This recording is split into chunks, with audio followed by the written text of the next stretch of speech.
So I've got a car for the week, and I'm driving around Brooklyn. It's raining. But I just had this thought as I was driving along, and, you know, just because you get bombarded all the time in real estate about, you know, how to do things, where to go, what to do, how to market, etc. And today I go back, and like you can see, my hair is not too bad. I normally buzz it down all the way down to nothing. On the sides is just like something I started getting into a few months ago, and I really like the look. It's kind of trendy. A lot of people have it right now, which is kind of the only lame thing about it, but you know, I really like it. So I'm trying to do a thing where I said once every 4 weeks I want to do it. And there's this one guy in my office, his name's Lewis, he's a nice guy, and I'm nuts. And he, you know, just got his shit fresh done. And like, you know, he's Latin, so, you know, they are known to, you know, go to the barbershop almost on the weekly thing, because it's cultural, you know, it's a cultural thing. Go to the barbershop, hear the gossip, blah, blah, blah, blah, blah. I don't have that, you know, I always, you know, and that never happened to me. Growing up, you know, it just wasn't my thing, you know. My ex, that's how he was too. Like, you know, he's got his boy who does his haircut. They used to go and they laugh and they talk and listen to music, and it sounds like a fun experience, but it just isn't my cultural experience. So these are people who will go every week to get touch-ups. Oh no! And their stuff always looks like nice and fresh and good, and I really like it. So today I was like, you know, I go to these two people in my office and I say, hey, do you think I need a haircut? I think it's time. And one of them said no, that I look fine, but she has crazy big hair. And she even said, she's like, but I really like crazy big hair. You know, I wouldn't get my hair cut if I didn't need to like that. And another guy who is an older gentleman in my office has been doing real estate for like 30 years now. And he's awesome. He's one of my favorites. And, you know, a few months ago when I got this haircut for the first time, he says to me how much he likes it. And, you know, just like, it's long on top and buzzed over here. Hipsters have it, but, you know, I kind of like it. It goes well with my face. So he tells me that he loves it, such a cool haircut, blah, blah, blah, blah, you know, that I should keep it as a good look for me. So I ask him, I'm like, hey, what do you think? It's time to cut it, right? And he goes, no, I've decided I don't like that haircut anymore. And I was like, what? And he was like, well, you know, it's I've seen other people with it. I think it's all over the place. I don't think you should do it. And it just dawned on me that it's like, what am I doing listening to these people? Listening to these people about, like, my hairstyle. If I want to get it cut, if I say to myself, I want to get it cut every month, then I'm going to get it cut. You know, if I like it to look a certain way, then I'm going to do it. And I don't even know why I even asked in the first place.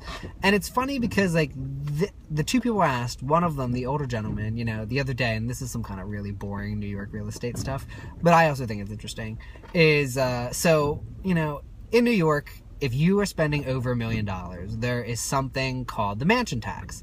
And if, you know, the purchase price is $999.99, whatever, $1, 1 cent beneath $1 million, you don't have to pay it. But once it goes above it, you have to pay 1% of the purchase price in mansion tax. So for $1 million, once you hit that number, you are now giving an extra, you know, 10 grand, whatever it is, to the government for the mansion tax. Now, most people do not want to pay the mansion tax for obvious reasons. And, you know, even if it's, sorry, this keeps falling. And even if it is a, you know, a listing that is over $1 million, or say it's a listing that's like $950 and they're bidding on it and it goes over $1 million, and say it goes to like, you know, $1,050,000 or something or other, they will make the contract price $999, and then inside somewhere in the contract say how there is going to be a, that the buyer is also purchasing all the furniture in the apartment for whatever the difference is, so you can avoid paying the mansion tax. And it's always the buyer. The buyer is the one who pays the mansion tax, not the seller, because that's the person who's buying the mansions. Now, obviously, like, in New York, yes, mansions obviously exist, but it's always, like, co-ops and condos mainly, and, you know, townhouses. So when you think of mansions, at least when I think of mansions, I always think of, like, some giant sprawling place, you know, that, you know, either a McMansion or something that's huge, you know, that has many rooms, that has a ton of land around it. That, to me, is a mansion. But, you know, up here, we don't really have mansions, so, but for some reason, that's what they call it.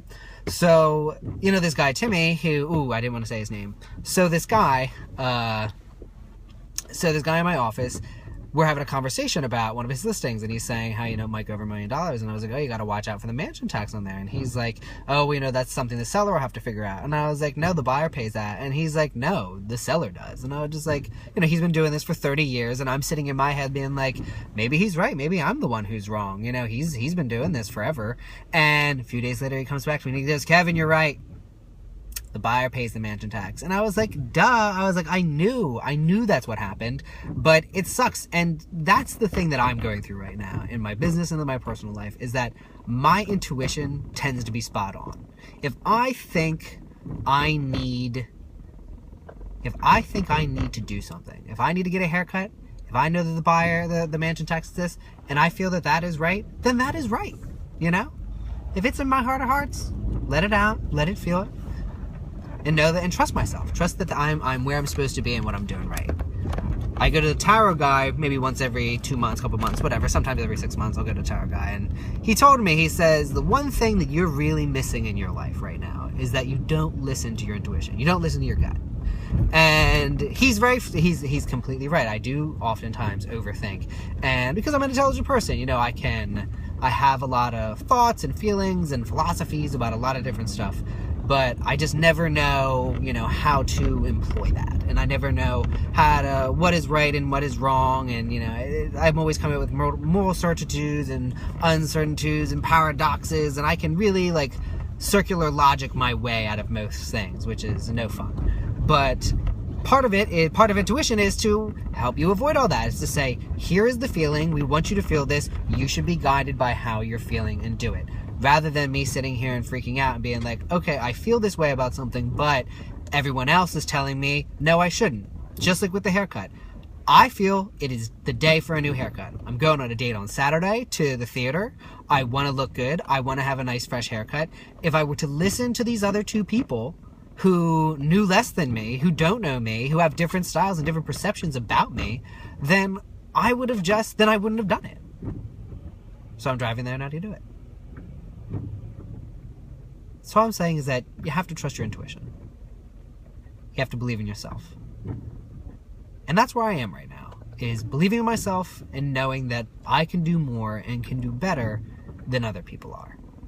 And I have everything in me to follow it and to follow the intuition and to follow who I am. As a person, as a broker, as a gay man, as anything.